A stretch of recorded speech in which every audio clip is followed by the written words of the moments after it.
ଅବଶ୍ୟ। ସାର୍ ନମସ୍କାର। ନମସ୍କାର, କହୁନୁ। ସାର୍ ସାମଲ ଗୁଡ଼ା ଆଜି ଭେଟ ହେଲା, କହୁଥିଲା ବିଲ୍ କ'ଣ ହେଇଯାଇଛି ବୋଲି। କ'ଣ ଗେଟ୍ ବିଲ୍। କ'ଣ କହୁଛୁ? ଏଇ ଯୋଉ ଗେଟ୍ କାମ ହେଇଥିଲା ମ। ହଁ ହଁ, ତା ବିଲ୍ ହେଇଯାଇଛି। 3 ମାସ ହେଲାଣି। ହଁ ହେଇଛି, ସେ ପଇସା ଦବାର ଅଛି ତ ଦେଇନି ଆଉ କି। କହିଲା ମୁଁ ଦେଇଦେଇଛି ସାର୍ଙ୍କୁ ସବୁ। ହଁ, ଇଏ ମାନେ କ'ଣ ବାକି ଯୋଉଟା ପୁରୁଣା ଥବ ସେଗୁଡା କିଛି ଦବନି, ଯୋଉଟା ନୂଆ ସେଇଟାର ହିସାବ ହେଇଯିବ ତାର। ବୁଝିପାରୁଛୁ ନା ନାଇଁ? ହେଇସାରୁ ହେଲା ପରେ ଦବ। ଆହୁରି ବାକି ଅଛି ଦବ 2,500 ଟଙ୍କା।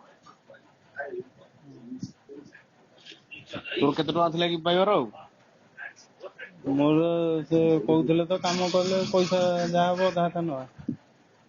ସେ ଆସୁ, 2,000 ଟଙ୍କା ଆହୁରି ଦେଇନି। ଆସିଲେ ମୁଁ ତୋକୁ ଫୋନ କରିବି। ଆଜ୍ଞା। ଯାଜପୁର ରୋଡ୍ ଗଲା କାମ